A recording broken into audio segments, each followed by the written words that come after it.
అందరికీ నమస్తే. ఈరోజు కొత్త రేషన్ కార్డుల పంపిణీ కార్యక్రమం ఎక్కడ జరిగింది? తుంగతుర్తి కాన్స్టిట్యున్సీలో జరిగింది. తిరుమలగిరి మండల కేంద్రంలో జరిగినట్టుంది. ఏంటో సరే, మళ్ళీ కొత్త రేషన్ కార్డులు అంటే పరిశాన్ కాకండి. ఆల్రెడీ జనవరి 26 నాడు ఇచ్చారు కదా, మళ్ళీ ఇప్పుడు ఇస్తున్నారా అంటే ఆ రోజు పేపర్లు ఇచ్చిండ్రు, ఈరోజు అట్ట పెద్ద ఇచ్చారు. తీసుకున్న వాళ్ళు పరిశాన్ అవుతుండ్రు. ఆ రోజేమో పేపర్లు ఇచ్చారు మీకు వచ్చిందని, ఈరోజేమో పెద్దది ఈ గిఫ్ట్ చెక్కులు ఇస్తారు చూడు, అట్లాంటివి ఇచ్చిండ్రు. అసలు ఏందో ఈ సభ ద్వారా ప్రభుత్వానికి కొన్ని రిపోర్ట్స్ అయితే అందినాయి. అంటే ప్రభుత్వం కొన్ని సర్వేలు చేయకుండా తెలుసుకోవచ్చు అంటారు కదా, అట్లాంటి విషయం అయితే అర్థమైంది. ప్రజలలో అసంతృప్తి ఉంది అనుకోవాలా. సభలో అందరూ మాట్లాడారు. ఇన్ఛార్జ్ మినిస్టర్ లక్ష్మణ్ కుమార్తో సహా ఉత్తమ్ కుమార్ రెడ్డి గారు, కోమరెడ్డి వెంకరెడ్డి గారు, రేవంత్ రెడ్డి గారు, అందరు స్పీచ్లు విన్న తర్వాత జనాల నుంచి వచ్చిన రెస్పాన్స్ బట్టి చూస్తే కొన్ని అనుమానాలు, లేకపోతే కొన్ని రిపోర్ట్స్ ఇవి ప్రజలలో అసంతృప్తి ఉంది అది ఈ విధంగా బయటపడుతుందా, లేకపోతే అసలు జనాలకి ఇంట్రెస్ట్ లేదా, బోర్ కొట్టిందా, వీళ్ళు మాటలు ఇవన్నీ చెప్పిందే చెప్తున్నారు, మాట్లాడిందే మాట్లాడుతున్నారు, సంబంధం లేకుండా మాట్లాడుతున్నారు, బోర్ కొట్టిందా, లేకపోతే ఇక వీళ్ళు ఏం చేయలేరు, ఏదో నడుస్తుంది అని ఒక నిస్సహాయతన, ఏంటో తెలియదు. కానీ ఒక బోర్ మీటింగ్ అదంతా. అన్ని విషయాల మీద మాట్లాడదాం. సబ్స్క్రైబ్ చేసిన వాళ్ళు సబ్స్క్రైబ్ అయితే చేసుకోండి. ఇక అందరి స్పీచ్లు ఆల్మోస్ట్ ఆవేశభరితంగానే నడిచినాయి. పైన లీడర్లలో చాలా ఆవేశం ఉంది, కానీ వచ్చిన జనాలలో స్పందన లేదు. వచ్చిన జనాలు కనీసం మా ఆడపిల్లలు, మా మహిళలకు మేము ఉచిత బస్సు ఇచ్చినాం అంటే కూడా ఖామోష్. మీకు బస్సు ఓనర్లను చేస్తున్నాం, నో రెస్పాన్స్. మేము మీకు ఏంటి పెట్రోల్ బంకులు పెట్టిస్తున్నాం, కోటీశ్వరం చేస్తున్నాం, అంబానీతో పోటీ పడతలు చేస్తున్నాం, ఖామోష్. అసలు ఎవ్వరూ రెస్పాండ్ అయితే లేరు. ఇది చేసినాం, అది చేసినాం, ఇక మొత్తం ఎన్ని చేసినామన్నా కూడా అస్సలు రెస్పాన్స్ లేదు. ఇక రెస్పాన్స్ అనేది పక్కన పెడితే అదేందో సీఎం రేవంత్ రెడ్డి గారు కేసీఆర్ వాళ్ళ గురించి చాలా తక్కువ మాట్లాడిండు. ఓన్లీ మాజీ మంత్రి జగదీష్ రెడ్డి గురించే ఈ బహిరంగ సభ పెట్టినట్టున్నారు వీళ్ళు. మాజీ మంత్రి జగదీష్ రెడ్డిని సరే, ఉత్తమ్ కుమార్ రెడ్డి గారు జిల్లా మంత్రి ఏం మాట్లాడలేదు, కోమరెడ్డి వెంకరెడ్డి గారు జిల్లా మంత్రి ఏం మాట్లాడలేదు, అట్లా ఇన్ఛార్జి మినిస్టర్ లక్ష్మణ్ గారు కూడా ఏం మాట్లాడలేదు. రేవంత్ రెడ్డి మాత్రం జగదీష్ రెడ్డి వింది ఆయన స్పీచ్ మొత్తం. మాజీ మంత్రి జగదీష్ రెడ్డి టార్గెట్గా నడిచింది మీటింగ్ అంతా. ఇంకా కేసీఆర్ వాళ్ళ మీద ఎప్పటిలాగానే బాయల దుంకుతారా, సస్తారా, బతుకుతారా, ఆయన లాంగ్వేజ్ గురించి మనం ఎన్ని వీడియోలు చేసినా తక్కువనే. ఎందుకంటే రేవంత్ రెడ్డి గారు ఏం మారరు, ఆ లాంగ్వేజ్ అంతే. అది ఏమనంటే నేను పుట్టి పెరిగిన వాతావరణం అంటారు. మరి అదేం వాతావరణమో, ఎక్కడ తెలంగాణలో లేని వాతావరణం ఏందో తెలియదు. కానీ జగదీష్ రెడ్డి టార్గెట్గానే మొత్తం మాట్లాడేసిన ఆయన. ఓ పక్క జనాలలోమో అసంతృప్తి, జనాలేమో అసలు పలుకుతలేరు. బహుశా జగదీష్ రెడ్డిని తిరితేనన్నా వీళ్ళు రెస్పాండ్ అవుతారేమో, తెలిసిన వాళ్ళు కదా అనుకున్నారేమో. ఏందో కొంత విచిత్రంగా, వైరాగ్యంగా, రకరకాలుగా అనిపించింది ఆ మీటింగ్. బయటికి వెళ్ళి చూస్తే కనిపిస్తాయి అవన్నీ. లోపల కూర్చున్నకి ఏం కనిపించిందో నాకు తెలియదు. కానీ ఫస్ట్ స్టార్ట్ చేయడమే జగదీష్ రెడ్డి మీదే స్టార్ట్ చేసిండు. 3 అడుగుల జగదీష్ రెడ్డి హైట్ గురించి ఎందుకు ఆ పర్సనల్ వ్యవహారాలు ఒక ముఖ్యమంత్రి మాట్లాడచ్చా? సరే, ఆ మంత్రులు మాట్లాడుతున్నారంటే వాళ్ళ జిల్లా వ్యవహారాలు, జిల్లా మాజీ మంత్రి, జిల్లా మంత్రి మాట్లాడితే మాట్లాడుకొని అంత పెద్ద సభ పెట్టి అంతమందిని తరలించినని చెప్పిండు. చామల కిరణ్ కుమార్ గారు చెప్పిండ్రు, ఇంతమందిని తరలించిన అందరికీ థ్యాంక్స్ అని చెప్పిండు. తీసుకుపోయాను. ప్రభుత్వ మీటింగ్లు అంటేనే కొంచెం డల్గా ఉంటాయి. దానిలో వీళ్ళ మాట తీరు, వీళ్ళ వ్యవహారం కూడా చాలా తేడాగా ఉంది. మొదలే రాబోయే స్థానిక సంస్థల ఎలక్షన్స్, మీరు ఖచ్చితంగా కాంగ్రెస్కి వేయాలి, మిమ్మల్ని గెలిపించే బాధ్యత మాది అంటే కూడా జనాలు స్పందన లేదు. జనాలు అస్సలు పలుకుతలేరు, ఉత్త చూస్తారు, ఏదో మాట్లాడుతారు. ఎప్పుడైపోతుందా ఈ సభ, తొందరగా ఇంటికి పోదాం, ఏదో మధ్యాహ్నం పట్టుకొచ్చిర్రు అన్నట్టుగా చూస్తారు తప్ప ఇది మన ప్రభుత్వం పెట్టిన మీటింగ్, ఇది ప్రజాపాలన మీటింగ్, ఇది ఒక గవర్నమెంట్ మీటింగ్ అంటే కూడా జనాల్లో కొంచెం ఫీలింగ్ ఉంటుంది. ఏదో ప్రకటిస్తారేమో, ఏమైనా ఇస్తారేమో, ఏమన్నా కొత్తగా మాకు ఏమైనా వస్తుందేమో, మా సమస్యల గురించి ఎవరైనా ప్రస్తావిస్తారేమో, మా సమస్యల పరిష్కారం ఏమైనా చూపుతారేమో, ఇట్లాంటిది ఉంటుంది. ఏ గవర్నమెంట్ ఉన్నా గవర్నమెంట్ మీటింగ్ డల్గా ఉంటాయి, కానీ జనాలు ఆశతో ఉంటారు. అవి లేవు.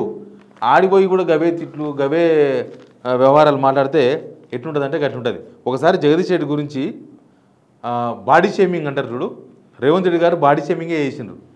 ఒకసారి వినండి. అది అదే కాదు, నల్గొండ జిల్లాలో ఈ ప్రాంతంలో బారుతున్న మూసీ నది ఆనాడు కాంగ్రెస్ పార్టీ నిర్మించింది. కాంగ్రెస్ పార్టీ నల్గొండ జిల్లాకు నీళ్లు ఇచ్చింది. ఇవాళ నేను అడుగుతున్న మిత్రులారా, ఇవాళ ఒక ఆయన ఎట్లొస్తాడో ముఖ్యమంత్రి అడ్డుకుంటా ఆయన గోదావరి నీళ్లు తేలేదు అని అన్నాడట. నేను ఆయనకు చెప్పదలుచుకుని పక్కనే కూతబెట్టి దూరం ఉంది, ఈ పక్కనే ఉన్నాడు. ఆయన ఉన్నది 3 అడుగులు, ఆయన 6 అడుగులు ఎత్తే కూర్చున్నాడంట ముఖ్యమంత్రిని అడ్డుకుంటా అని. 3 అడుగులు ఆయనకు నేను ఒక్క మాట చెప్పదలుచుకున్నా. 3 రోజులు అవకాశం ఇస్తే గోదావరి జలాలు తుంగతుర్తి నియోజకవర్గానికి తెస్తా అని ఆయన పేపర్ల ప్రకటన చూసిన. అర్థమైందా? జగదీష్ రెడ్డి మీద ఆయన మాట్లాడింది. దీనిలో 2 విషయాలు ఉన్నాయి. ఒకటి, మూసీ నదిని, నాగార్జున సాగర్ని అన్నిటినీ కాళేశ్వరం బ్యారేజ్తో సమానంగా ఈక్వల్ చేసిండ్రు. మూసీ నది ఏందో కాళేశ్వరం బ్యారేజ్ ఏందో తేడా తెలియకపోతే కష్టం. మనకు తెలియకపోయినా తెలిసినట్టు వ్యవహరించాలి కొన్ని విషయాల్లో. మనం చెప్తే మీరు ముఖ్యమంత్రి కాబట్టి అరే ముఖ్యమంత్రి చెప్పినట్టు ఇది బరాబర్ ఉంటుంది, బరాబర్ కరెక్టే అనే విధంగా కనబడాలి. చూసే వాళ్ళకి తెలియని వాళ్ళకు తెలిసిన వాళ్ళు ఎట్లా నమ్మరు, కానీ తెలియని వాళ్ళు కనీసం రేవంత్ రెడ్డి గారు ముఖ్యమంత్రి చెప్పినట్టు ఇది బరాబర్ కరెక్టే ఉండొచ్చు అనే విధంగా ఉండాలి. కానీ మూసినది ఎక్కడ, కాళేశ్వరం ఎక్కడ, లేకపోతే మిగతా మీరు పోల్చిన అవన్నీ ఎక్కడ? మొన్న ఎండాకాలంలో తుంగతుర్తిలో ఎక్కువ పంటలు నష్టపోయింది. తుంగతుర్తిని ఎక్కువ పంటలు ఎండిపోయింది మొన్న యాసంగిలో, అంతకుముందు యాసంగిలో కూడా. ఎందుకంటే నీళ్లు లేవు, నీళ్ళు ఎడికెళ్ళి వస్తాయి, సాగర్ నీళ్ళు సరిపోవు. అక్కడ నీళ్ళు వస్తేనే ఇటు దాకా వస్తేనే వస్తాయి నీళ్ళు.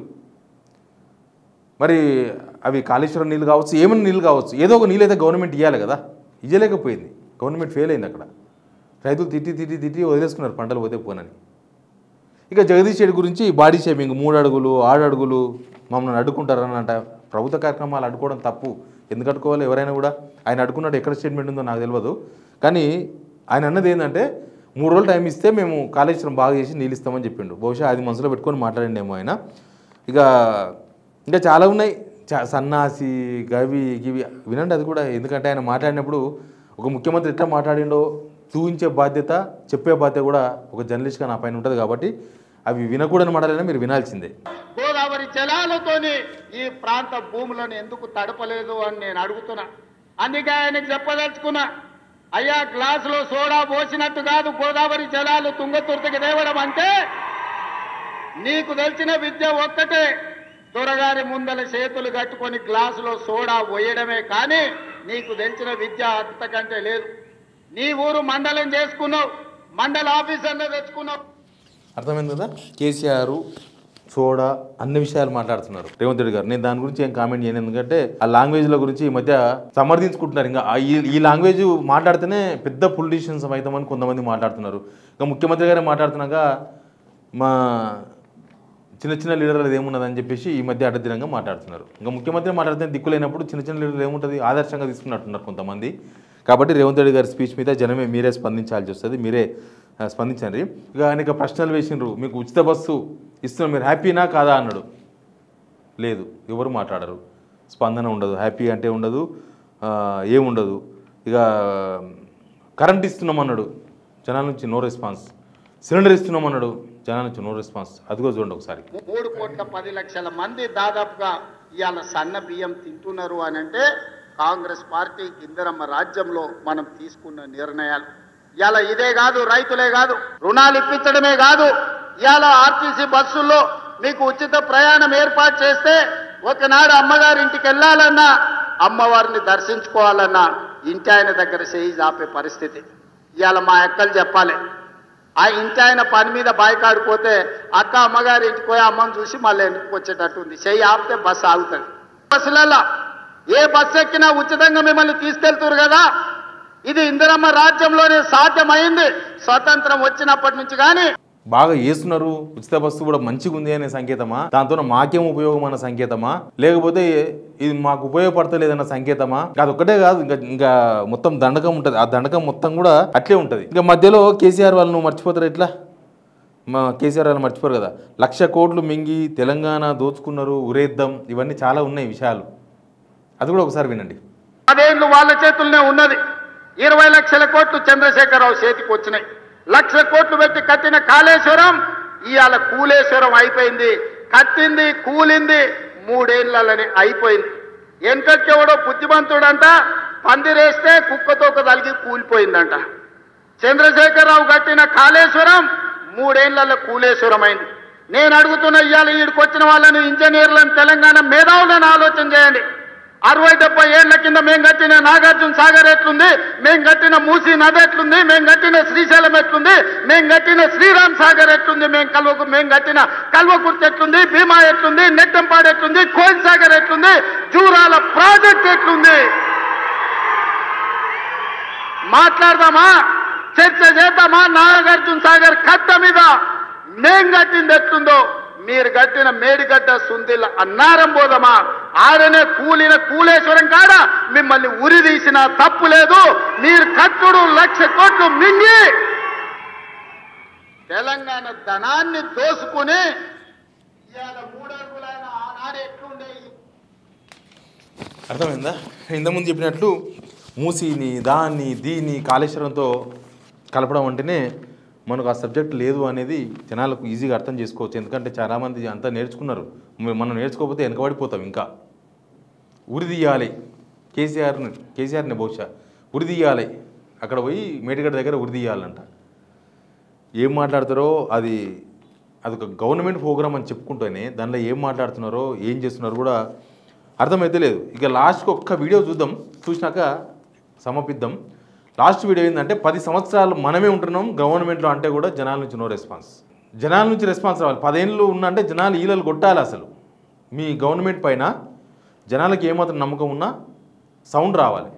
చూడండి ఒకసారి. ఆనాడు దండం దొర అన్నోళ్ళనే ఇవాళ రాజ్యం నడిపే విధంగా వాళ్ళ చేతిలో అధికారాన్ని, రాజ్యాధికారాన్ని పెట్టడానికి ఇవాళ మన ప్రభుత్వం, మన పార్టీ ప్రయత్నం చేస్తుంది.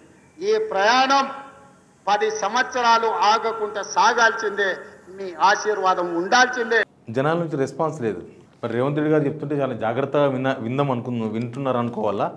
అట్లా వింటే వాళ్ళ నుంచి రెస్పాన్స్ వస్తుంది. 10 సంవత్సరాలు అంటే కిందికి వెళ్ళి 10 కాదు 15 సంవత్సరాలు కనీసం ఆ కార్యకర్తలు అనాలి కదా. లేదు. ఎప్పుడు రెస్పాన్స్ ఉంది తెలుసా? రామరెడ్డి దామోదరి పేరు చెప్పినప్పుడు రెస్పాన్స్ ఉంది. అక్కడ జగదీష్ రెడ్డి పేరు చెప్పినప్పుడు రెస్పాన్స్ ఉంది. ఇంకా మిగతా ఏం మాట్లాడినా నో రెస్పాన్స్. రేవంత్ రెడ్డిని వేదిక మీదకి పిలిచినా no response. Revanth Reddy speech మాట్లాడుతాడంటే నో రెస్పాన్స్. ఇంకా నేను మళ్ళీ వస్తా అంటే కూడా నో రెస్పాన్స్. ఇదే response. Please subscribe signal TV.